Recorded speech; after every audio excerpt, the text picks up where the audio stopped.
welcome back to Booster Therapy. We're here today with a special video to help you prepare for your Ravnica Allegiance pre-release and release weekend. We're going to talk about a topic that oftentimes gets passed up when we talk about just getting ready for those draft and sealed settings and being prepared to build a winning deck. And that's a topic about the right commons to go with. That's right. We're going to talk about the top 10 commons for drafting in Ravnica Allegiance.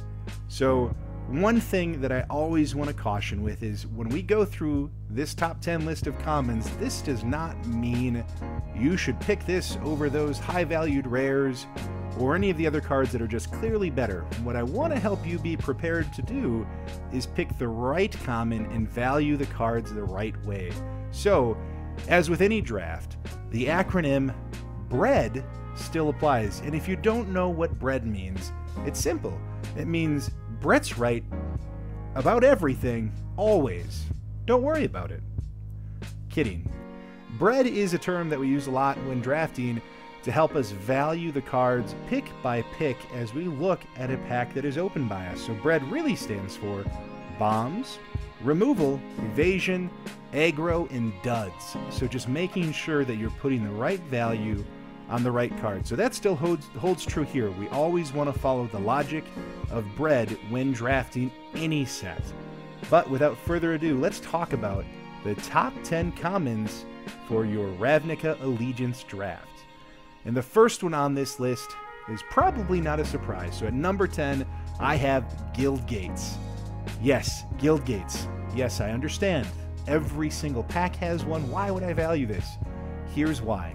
Picking a Guild Gate, I'm not saying early, just at the right moment, but picking a Guild Gate really helps you to fix your mana. And in the best of ways, it fixes your mana with the land in your deck, opposed to having to fill your deck up with mana fixing spells. That way, those 23 cards that you're putting together for your 40 card deck can really be focused on the BREAD logic or anything else that keeps you aggressive, strong, and it helps you to clear that board so you can get on through, rather than having to waste your time with spells that fix mana. This way your lands themselves, by being the Guild Gates, fix mana. I couldn't tell you how many drafts go by where this card isn't valued enough and I end up getting almost too many Guild Gates, but I'm put in a situation where I can easily go 3 colors and I'm really weaponized just because we didn't value things right for the rest of the draft pool. So, number 10, Guild Gates.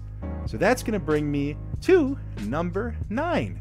And that's one of my favorite new commons of this set. And that's Savage Smash. And this is one that I love because it matches the play style I love so much. And that's being aggressive, getting big fast, and just smashing through. This one comes in at number 9 because its downfall to me is that it's at sorcery speed. I think anytime we can, a spell like this, that we can use it as an instant, really makes it a little bit more impactful for us, especially when you could look at this as just a purely removal spell. Savage Smash gives target creature you control +2/+2 until end of turn, and then it fights a creature you don't control. So really it could be an end of your opponent's turn removal if we had it at instant speed. It's still good though. Even as a sorcery, it really serves the purpose of what this card is designed for, and that is to beef you up, to clear the board, and for you to be able to open up and swing in and hopefully deal damage that ends up being lethal or close to it to really put your opponent on the clock. So number 9 is Savage Smash. Next up, it brings me to number 8, and I think I would be ridiculed if I didn't put this one on the list, because anytime we see a bolt, we know it's valuable. So that's going to be Skewer the Critics. For 2 colorless and a red, this sorcery deals 3 damage to any target. The best part about it, though, is it has a spectacle cost of 1 red, so it can literally be the cost of what Lightning Bolt is to do exactly what Lightning Bolt does, with the exception of it being at sorcery speed. That's why it's not in my top 3 in this case, is because this spell needed to be instant speed to be a little bit more impactful, but anytime you can pay 1 red to deal 3 damage to any target, it's a high value card. I mean, that's a removal spell, that's a finishing spell, it has a lot of utility, and as a common, you're going to see that more than a lot of the other really powerful uncommons and rares because the frequency of a common is higher. So Skewer the Critics is sitting there at my number 8. There's a lot of power in this card, and it does a lot for you. Next up, we're going to talk about number 7. And number 7 for me is Law Mage's Binding. I feel like maybe I should have ranked this one a little bit higher because this is an incredibly powerful common. So for one colorless, a white and a blue, it's an enchantment aura, and it has Flash. Enchanted creature can't attack or block, and its activated abilities can't be activated. An incredibly powerful card, and best of all, it functions at instant speed. And you're going to see that as a trend for the rest of this list, is cards that can move at that pace. This is an incredibly strong card. It does a lot for you, and it's very easy to get into these colors because there's just so much good in Azorius in this set. And again, if you're playing smart with the guild gates, you're probably not going Azorius, you're probably going white-blue with a splash of green or something like that to keep yourself aggressive, to make more things happening, to move a little bit quicker. It really blends and works well together. So at number 7, Law Mage's Binding, an incredibly powerful common that needs to be valued high for you. It's so strong. So now that brings us to number 6. Number 6 for me is Final Payment. This is a 1 white and 1 black for an instant. As an additional cost to cast this spell, pay 5 life, or sacrifice a creature or enchantment. Destroy target creature. So, anytime we have a common that is at instant speed that says destroy target creature, it is insanely powerful. It does have an ugly downfall where you're either paying 5 life or you're sacrificing a creature enchantment. Here's the crazy thing though.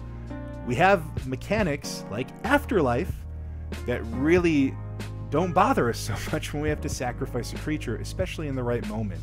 So it's not that bad of a downfall. And if we think about this as a late in the game play, we've done well with our life total, we've really balanced our approach, or maybe we're in colors that help us gain life as well, and we've done a good job of doing that. Paying 5 life to wipe a big bad off the board is not something we feel too bad about. It's something we need to do. It clears the way. It lets us just smash on in and win the game. So my number 6 again is Final Payment. Number 5 on the list is Scorchmark. How this one works is, again, is an instant. 1 colorless and a red. It deals 2 damage to target creature. If that creature would die this turn, exile it instead. Here's why I'm valuing this higher than things like Final Payment and Law Mage's Binding. Exile is so important in general, and in a set where you're going to have so many people playing Azorius and playing the Afterlife mechanic, we need to do everything we can to avoid those creatures dying, to put more and more 1/1s that just, evade on through to the win. A card like this really helps with that. Removing it or exiling it keeps it from triggering that Afterlife mechanic, and it keeps us alive a little bit longer, and it doesn't just have their creatures constantly replacing themselves, which can get incredibly frustrating. So, for me, Scorchmark is a clear pick.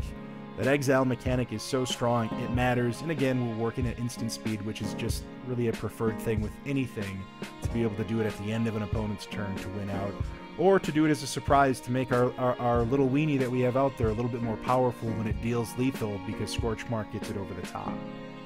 Alright, we're getting down there, so now we're at number 4.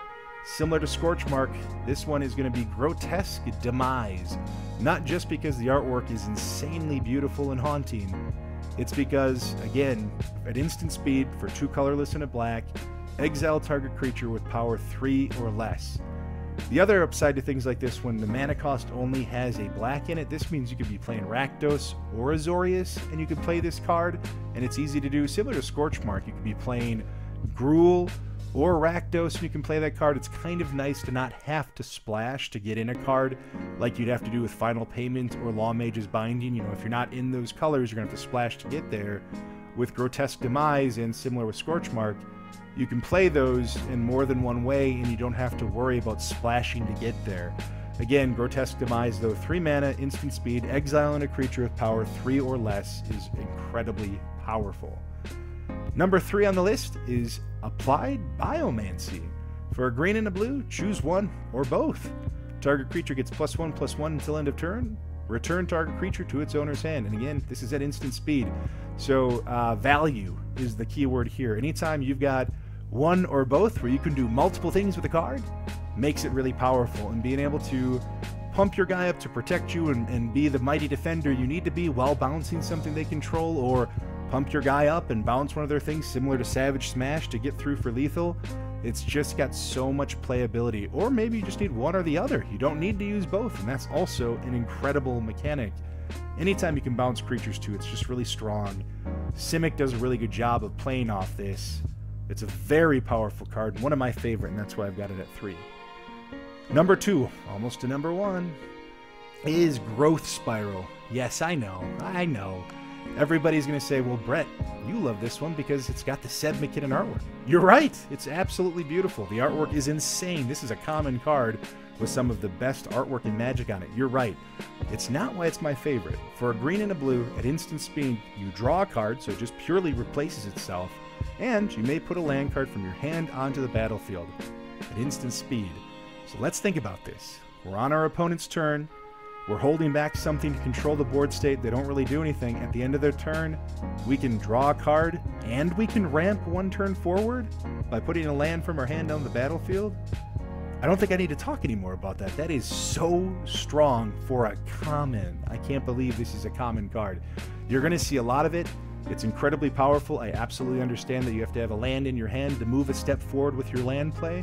But still, if nothing else, the card replaces itself. It draws you a card. It's at instant speed. This card is crazy good. Number 1. Curious if you've guessed this by now. This card is amazing. It's ridiculously powerful. And again, I don't know how this is a common. It just shocks me.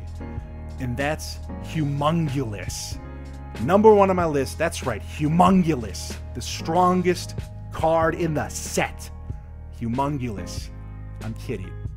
But man, I needed to talk about that card. Look at this beautiful creature. I'm just kidding. He's not my number 1. Let's take that off the board. Okay, number 1 for your Ravnica Allegiance draft, the card you should put a lot of value on, even over a lot of the big cards out there, is Quench.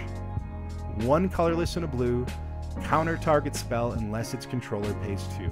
Understand it's a little bit worse than a mana leak, but anytime you have a mana leak type card in a draft, the power of it is so strong. Again, it's 1 colorless and a blue too, so the upside of that, you could be going Simic, this works. You could be going Azorius, this works. You could do a 3-color combination. It's easy to fit this in because you're not having to pay 2 colored mana for it. The only thing that matters is the 1 blue. This is a powerhouse card that gets in the way of so many spells, and when you're talking about the limited format where you're worried so much about the curve and playing it out perfectly, you're typically tapping all but maybe 1 of your mana out to do exactly what you're doing turn over turn over turn until you get late in the game. Quench gets right in the way of that. It buys you more time, and it lets you do more of what you're hoping to do, which is get big and bad, control the board state, and find the opening to win. So Quench is my number 1 common for your Ravnica Allegiance draft.